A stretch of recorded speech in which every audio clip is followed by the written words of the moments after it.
This is the Stade L'Amitié here in Libreville, Gabon, where behind me there you see the indomitable Lions of Cameroon are already warming up 24 hours after the match they played against the boys, that is the Bafana of South Africa. That was yesterday at this very stadium. And here with Serge Fouasgue, of course, and this Maraba Fiesta, the Libreville Connection.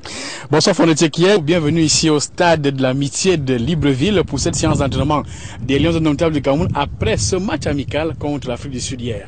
Okay, now we're going to continue talking to you as a follow-on with the cameraman, as the players just jogging behind me here, that we're saying that as the jog pass now, I suppose if you see far below, Volker Finke is watching them very closely. I think on the base of that is going to build up a team that is going to take part in the African Cup of Nations. So yesterday we had a match between Cameroon and South Africa, and you were telling me how the highlights of this match. Tout à fait, Fonetier, il faut dire que cette rencontre était un match amical, mais un match capital parce que on a remarqué que Volker Finke a voulu faire tourner son effectif. Notamment, on a vu de nouveaux joueurs, on a vu Franck Bagnac, on a vu Aurélien Chouly, c'est pas un nouveau joueur, mais c'est un joueur qui a l'habitude de jouer en défense centrale. Et hier, il a donc essayé une défense à 4 avec 4 défenseurs. On a vu Franck Bagnac, Aurélien Chedou, Jérôme Guiota, Henri Bédimo. Et devant, il y avait Cédric Loé. Yes. Et il y avait également Vincent Aboubakar. Il y avait également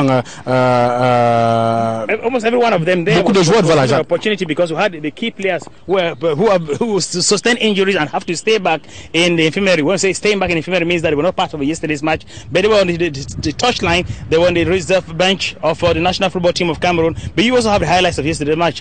We talk about exactement, en parlant justement de ces moments forts, j'ai failli ajouter que on a également apprécié les actions de Franck Ketundi. On a également vu Clinton Dié, c'est vrai qu'il n'a pas beaucoup joué hier. Et cette action importante du gardien de but Fabrice Ondoa qui a repoussé une frappe nigériane, une frappe autant pour moi, une frappe sud-africaine. Il y a également eu ce but très apprécié du Cameroun et ce but également apprécié des Sud-Africains parce que ce sont des buts qui ont montré que les deux équipes qui se préparent justement pour cette compétition ne voulaient pas laisser aucune place à l'erreur. C'est pour dire que ce match était loin d'être un simple match amical. Ce n'était qu'un match amical, mais un match capital pour Volker Finke et ses poulains. Les Lions poursuivent leur préparation à la CAN avec un objectif pour le technicien allemand, donner la possibilité à chaque joueur de démontrer toute l'étendue de son talent afin de figurer sur la liste des 11 majeurs le 20 janvier prochain face au Mali. Dans cette optique, l'équipe de ce Cameroun-Afrique du Sud est différente de celle de Cameroun-République démocratique du Congo lors du premier match amical avec une défense composée de Franck Bagnac, Aurélien Chedou, Henri Bédimo et Jérôme Guiota qui devront composer avec Cédric Loé, Georges Constant Mandiek pour alimenter les attaques camerounaises menées par Clinton Dié, Vincent Aboubakar, Sali Edgar et Franck Ketundi. C'est d'ailleurs eux qui organisent la première offensive. Vincent Aboubakar, à la pause de la zone de vérité sud-africaine, s'écroule alors qu'il tentait de lober le portier sud-africain. Ce n'est qu'une attaque, mais un signal fort de la capacité des Lions à enchaîner des efforts. Et puis arrive la 6e minute. Le Cameroun obtient un coup franc. Vincent Aboubakar a bien repris les buts sud-africains et d'une frappe puissante inscrit le premier but de la partie.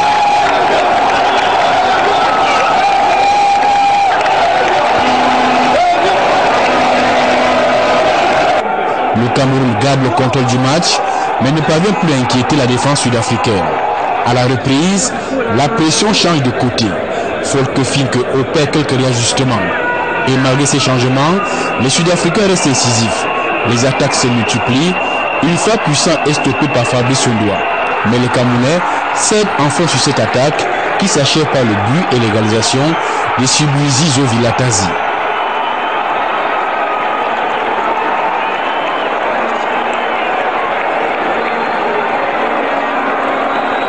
Score de parité à Libreville. Je suis content avec le match parce que c'est le travail pendant une préparation. C'est un petit peu un casting pour une situation où tu as vraiment 5-6 titulaires qui ne sont pas sur le classement. Il faut voir les options.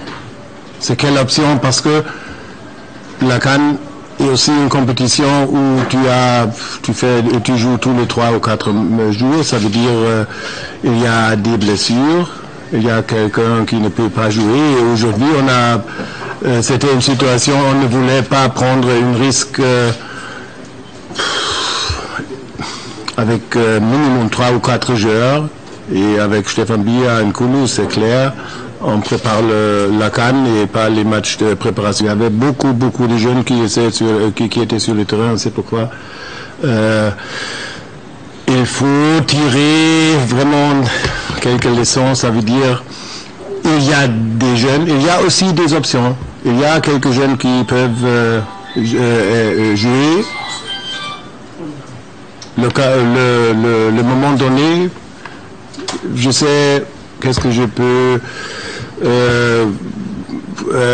qu'est-ce qu'on peut voir, par exemple, des jeunes comme Yé, comme Ekeng, comme Frank Bagnac, ce sont vraiment des jeunes, pas d'expérience, et c'est pourquoi pour eux, un match comme ça, c'est beaucoup.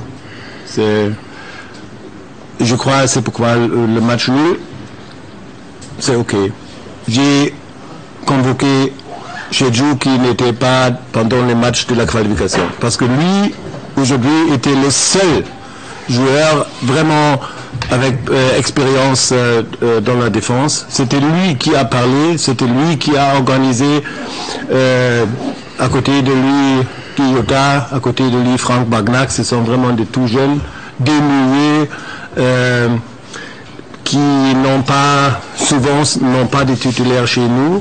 Encore des autres milieux, Ekeng et Frankom, deuxième mi-temps, aussi, normalement, et pas souvent des titulaires. C'est pourquoi je peux vraiment dire que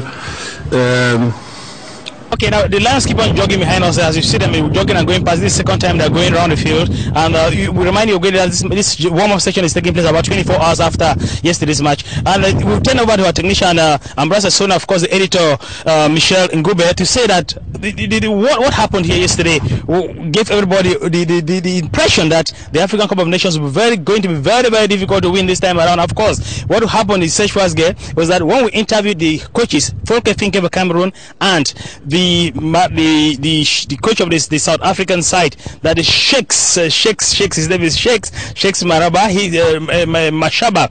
He says that the Cameroon team is a side that's very tough, but he knows exactly the kind of error that a team like that can make for them to capitalize and maybe carry the day. Yeah, I think they didn't pick up the question good, but I think our advantage is we had a good preparation period. And then of course we are working on our opposition's weak points, though we don't want to read too much there because it will take us into a paralysis. And secondly, we work on strength points. Try to get the ball, win it, and then employ our own skills. Things like one-on-one situation, take them on. The second thing is running on and off the ball as a thing, and enough accurate passing. The only problem that we're still sitting with is finishing. We create a couple of chances, but we don't finish. And then of course, we knew, we've been reading their record. They played a couple of friendlies and they scored first.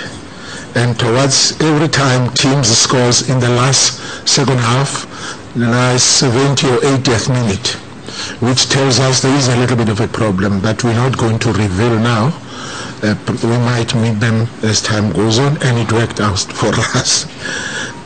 So that was the coach Ephraim Shakes Mashaba of South Africa. We also had the head coach of the Cameroon national side, Volker Finke, who also answered some questions. And I think you also had an excerpt of Volker Finke. Justement, un extrait de Volker Finke que vous allez suivre d'un moment à l'autre pour dire simplement que Volker Finke reste dans sa logique, donner la possibilité à chaque joueur de démontrer l'étendue de son talent. C'est pour dire que la rencontre d'hier était un match test pour tout le monde. Il continue de faire son casting en attendant d'avoir le 11 majeur face au Mali le 20 janvier prochain.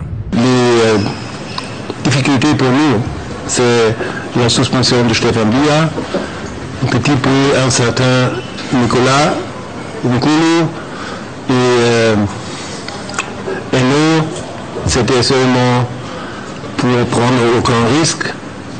Choupo-Moting, même chose. Et ce sont les raisons un petit peu, mais on mérite match nul. Et ça, c'est OK. Aujourd'hui, c'est un petit peu, je dis aux joueurs, c'est le boulot. On peut continuer comme ça. Voilà, Foneteke, après cet extrait, après cette déclaration de Folkefinger, notamment en ce qui concerne son effectif, il fait tourner son effectif, c'est dit si on continue la logique de préparation, on va donner la chance à tout le monde. That is certainly what he's saying earlier. And we would love to have the team press officer of the Cameroon National Football Team, Alexander Paul Tangana, but he can be right away there. He has other duties about 100 meters from where I'm standing. But let's say he's told us that this team is jogging right now and having the post-match training session. They're going to have another one tomorrow. Then they're going to be playing against FC Monana, a side that qualified for the CAF Cup competition here in the Republic of Gabon. That will be representing this country in next year's competition. And of course, that will be the last test match for the Lions before they go over to Equatorial Guinea. They will live in this country on the 16th of January. And when they go over to Equatorial Guinea, Serge Fas get a countdown proper for the African Nations Cup would have got a lot of steam. We're about to close this Libreville connection of the Maraba Fiesta. Justement, en rappelant que ça commence bel et bien le 17 janvier, comme vous le savez, Charlie Mernos, Liatou, Mati Mabou, et que le 20 janvier 2015, le Cameroun sera face au Mali, et on verra ce que la semaine de préparation aura produit pour Folkefinger. We hope that tomorrow we're able to give something about the Malian side, because we've been told in one of the hotels downtown Libreville training for the same competition. And of course, myself on the check here and Serge Fouasgue closing here. Merci Serge Fouasgue, et sans oublier Ambroise Sono et notre monteur Michel Anatole Ngoubé depuis Libreville.